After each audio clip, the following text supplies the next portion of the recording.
সরস্বতী পুজো, বাগদেবীর আরাধনা। আর এই সরস্বতী পুজোকে কেন্দ্র করে আমাদের সবসময় সবারই এক নস্টালজিয়া কাজ করে। কেউ বলেন এটাই নাকি বাঙালির ভ্যালেন্টাইন্স ডে, আবার এই সরস্বতী পুজোকে ঘিরে থাকে নানান নস্টালজিক ঘটনার ঘনঘটা। কি বলছেন টলি তারকারা? চলুন দেখে নিই। সরস্বতী পুজো মানে প্রথমত সরস্বতী পুজোর আগে কুল না খাওয়া, এবং সরস্বতী পুজো মানে প্রেম। আর আমাদের বাড়িতে যেহেতু আমার স্কুল আছে আমার মায়ের তৈরি করা, তো বাচ্চাদের নিয়ে মাকে মানে মা সরস্বতীকে প্রচুর গান শোনানো, তো এটাই আমার কাছে পুজো। আর আমরা তো সারা বছরই মা সরস্বতীর পুজো করেই থাকি, এই একটা দিন একটু বেশি স্পেশালি সেলিব্রেট। বহু যুগ আগে সরস্বতী পুজোয় প্রচুর মা বাবাকে না জানিয়ে প্রেম করতে গিয়েছিলাম, সেটা ঠিক। মন খুলে প্রেম করো, আনন্দ করো, মজা করো, খাও, জাস্ট হ্যাভ ফান। আমার last and the best Saraswati পুজোতে আমি খাদানে মরদ করেছিলাম, যেটা সবচেয়ে চ্যালেঞ্জিং ছবি ছিল। এই সরস্বতী পুজোতে আমরা রঘুরাঘাতে মরদ করবো, সেটা আগের মোর চ্যালেঞ্জিং। সরস্বতী উইদাউট সরস্বতী কখনোই কুল খাওয়া হয় না। সো কুল খাওয়ার ব্যাপারটা আগে মানতাম, এটা আমি খুব মানতাম। আর ওই নারকেলি কুল, শাড়ি পরে হেঁটে হেঁটে স্কুল যাওয়া, তারপরে সেখানে খিচুড়ি খাওয়া, গরম খিচুড়ি জিভ পুড়ে যাচ্ছে। হ্যাঁ, কখনো কখনো খিচুড়িতে খিচুড়িতে জল বেশি হয়ে যেত, খিচুড়ি পাত থেকে বেরিয়ে যেত, কিন্তু সেটাও একটা অন্যরকম মজা ছিল। কোনোবার স্কুলে লুচি হতো, সেবার আমরা ভাবতাম আমাদের স্কুল কত বড় লোক লুচি করেছে।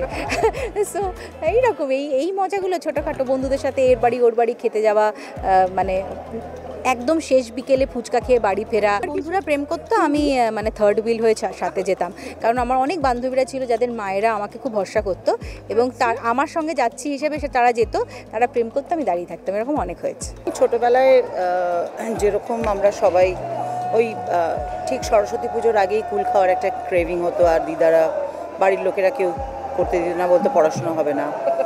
আর সরস্বতী পুজোর দিন বই খাতা নিয়ে গিয়ে ঠাকুরের সামনে রাখা, সে গানের বই হোক, পড়াশোনার বই হোক, ফুলটা যাতে ঠিকঠাক থাকে, এবং কতক্ষণে পুজো কমপ্লিট হবে আর ভোগ খাবো। কারণ আমার খুব একটা বাড়ি থেকে বেরোনো হতো না, বাট একবারই আমার মনে আছে আমি বেরিয়েছিলাম। ওটা আমার কাছে সরস্বতী পুজোর সব থেকে স্মরণীয় ঘটনা। প্রথমবার মায়ের শাড়ি পরেছিলাম, এবং বন্ধুদের সঙ্গে দুপুরবেলা ঘুরে টুরে এসে মাকে এসে বাড়িতে যখন বিকেলবেলা বললাম, এই দেখো তোমার এই শাড়িটা পরে বেরিয়েছি, খুব সুন্দর লাগছে, কিন্তু শাড়িটা উল্টো পড়েছে।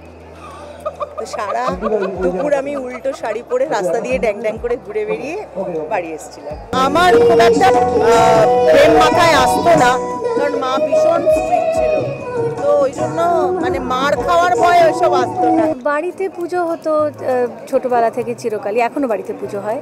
তো বাড়িতে পুজো হওয়া, মায়ের শাড়ি পরা, নাড়ু বানানো, এবং আমার ছোটোবেলা থেকে কোনোদিন সরস্বতী পুজো হয়ে গেলে সাধারণত সবাই কুল খায়, আমি কোনোদিন কুল আজ পর্যন্ত খাইনি, কারণ আমার তো সরস্বতী পুজো রোজ, সেজন্য আমার কুল খাওয়ার সময়টা হয় না, কারণ আমার সরস্বতী পুজো কখনো শেষ হয় না। আর আমাদের বাড়িতে মনে আছে, আমাদের বাড়িতে সরস্বতী পুজো হয়ে গেলে ঠাকুর ভাসান হতো না, আজও হয় না।